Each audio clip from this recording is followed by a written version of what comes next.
Doctor Wadgaonkar, Patel, Devchakke यांना समाजभूषण पुरस्कार प्रदान।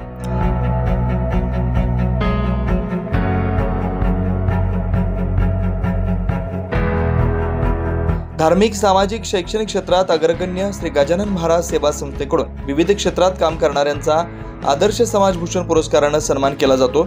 या वर्षीय पुरस्कार डॉक्टर अतुल वडगावकर, साहित्यिक राजू पुरुषोत्तम पटेल, गजानन माधव देवचक्के यांना समाजभूषण पुरस्कार प्रदान करण्यात आला। या पुरस्कार सोहळ्याचं रविवारी शहरातील गंगापूर रोड लगत असलेल्या न्यास शंकराचार्य संकुल सभागृहात रविवारी आयोजन करण्यात आलं होतं। यावेळी धनश्री लेले यांच्या हस्ते पुरस्कारार्थींचा सन्मान करण्यात आला। या कार्यक्रमाच्या सुरुवातीस प्रमुख मान्यवरांच्या हस्ते दीप प्रज्वलन करण्यात आलं। यानंतर कल्पना बेळे यांच्या हस्ते प्रमुख मान्यवरांचा सत्कार करण्यात आला। पुरस्कारार्थी डॉक्टर अतुल वडगावकर मागील 3 दशकापासून अधिक काळात वैद्यकीय क्षेत्रात कार्यरत आहेत। मुंबईच्या केईएम हॉस्पिटलमध्ये केलेल्या सरावानंतर त्यांनी 1995 मध्ये सर्व सोयींयुक्त विजय नर्सिंग होमची स्थापना केली।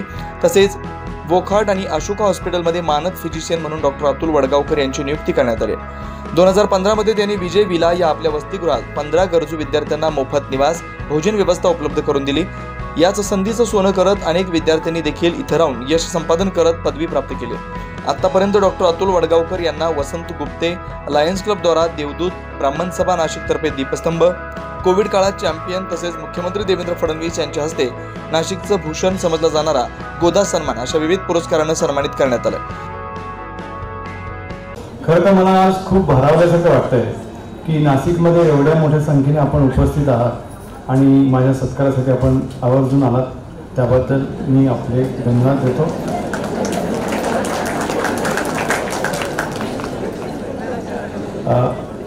मला वाटतं की नाशिकमध्ये मी गेल्या 30-35 वर्षापूर्वी जे आलो ते एक ॲक्सिडेंट म्हणून आलो, पण इथल्या लोकांनी मला इतकं जे प्रेम दिलं त्याच्यामुळे मला नाशिक आपलं आपलंच वाटायला लागलं आणि आता पूर्णपणे मी नाशिकमध्ये सामावून गेलो।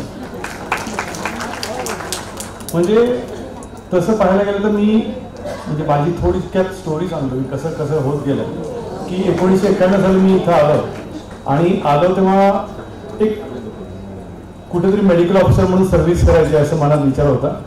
कारण घटना तशा घडत होत्या। मी सांगतो तुम्हाला की या इथं नागजी हॉस्पिटल म्हणून जे हॉस्पिटल होतं त्यांनी मला पूर्ण वेळ सेवा करण्याची संधी दिली आणि थोडासा पगार ह्याच्यापेक्षा जास्त होता म्हणून मला इथं राहायचं असं मी ठरवलं आणि इथं आल्यानंतर मला नाशिक आवडायला लागलं, लगेच आवडायला लागलं असं मला वाटतं। त्यावेळेला असं होतं की वैद्यकीय क्षेत्रात खूप म्हणजे एवढं प्रगत झालेलं नव्हतं। इकोकार्डिओग्राफी हे अगदी नवीन तंत्रज्ञान होतं आणि इकोकार्डिओग्राफीसाठी इथं कुणी काम करणार नव्हतं आणि एकाच इन्स्टिट्यूटमध्ये इको व्हायचा, याच्यामध्ये आपल्याला 1 महिन्याचा वेटिंग पिरियड होता। माझं इकोचं ज्ञान होतं, मी तिकडनं शिकून आलो होतो, त्यामुळे मी इकोकार्डिओग्राफी हे सहजरित्या सगळ्या लोकांसाठी इथं अवेलेबल करून दिलं आणि नुसतं इथं नव्हे तर आम्ही उत्तर महाराष्ट्रात अनेक ठिकाणी कॅम्प्स केले आणि वेगवेगळ्या ठिकाणी इकोकार्डिओग्राफी हे इझिली अवेलेबल करून दिलं। म्हणजे मला असं वाटतं की त्यावेळेला ज्या काही गोष्टी मेडिकल ह्याच्यामध्ये कमी होत्या त्या मी जास्तीत जास्त माझ्याकडून करण्याचा प्रयत्न केला।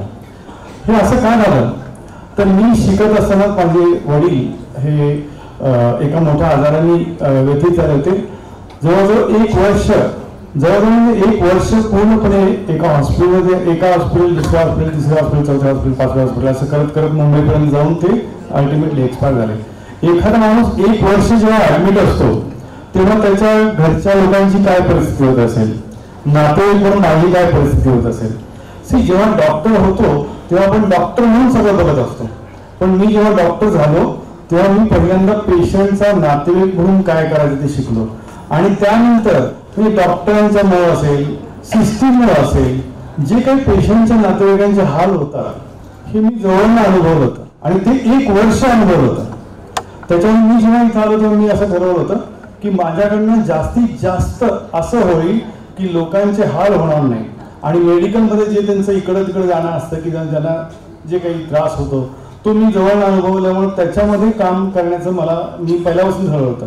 आणि मला असं वाटतं की आज तुम्ही मला जे काही पारितोषिक दिलंय ह्याच्यातलं सगळ्यात महत्त्वाचं काही कारण असेल तर हे जे काही 1 वर्ष मी तिथं काढलं आणि त्याच्यात वेगवेगळ्या हॉस्पिटलमध्ये जी काही मी अनुभवलं त्याच्यामुळे मी असं ठरवलं होतं आणि त्याच्यामुळे मी तशाच प्रकारची सेवा पहिल्या दिवसापासून इथं देण्याचं ठरवलं। अंतरंगात चिंतन करते, त्यांचा आशीर्वाद मागते आणि आज तुकाराम बीज आहे तर हे सगळं संत वाङ्मय पुढे घेऊन जाणं, ही संत परंपरा पुढे घेऊन जाणं आणि पुढच्या मंडळींना त्यासाठी प्रेरित करणं हे फार महत्त्वाचं काम तुकाराम महाराजांनी केलेलं आहे.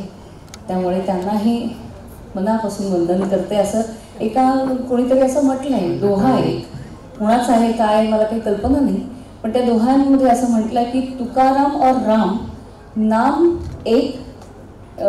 दो एक अंग. तुकाराम और राम नाम दो एक अंग. हाँ, उनका सेतु भंग गया, इनका सेतु अभंग. खरोखरच अभंग रचून अभंगाचा सेतू उभारून आपल्याला तिथपर्यंत घेऊन जाण्याचं काम या सगळ्या संत परंपरेनं केलेलं आहे. आणि आता मधुराताईंनी ज्या भावपूर्ण रीतीनं तो अभंग म्हटला आणि आजच्या विषयाला थेट प्रारंभ करता येईल मला याची सोय त्यांनी त्यांच्या अभंगातनं केलेली होती. त्यामुळे बाकी इकडचं तिकडचं काहीही न बोलता थेट विषयाला सुरुवात करते. काल आपण पाहिलं, मी काही रिकॅप वगैरे फार घेत बसत नाही. ही सर्व वैद्यकीय क्षेत्रात अविरतपणे सेवा करत असताना डॉक्टर वडगावकर यांना त्यांच्या कुटुंबियांची मोलाची साथ मिळाली. त्यांच्या सर्व कामगिरीचा विचार करता त्यांना यावर्षीच्या समाजभूषण पुरस्कारानं सन्मानित करण्यात आलंय. डॉक्टर अतुल वडगावकर, गजानन माधव देवचक्के यांना समाजभूषण पुरस्कार प्रदान झाल्यामुळे त्यांचं सर्व क्षेत्रातून अभिनंदन केलं जात आहे. 9 न्यूज महाराष्ट्र ब्युरो, नाशिक.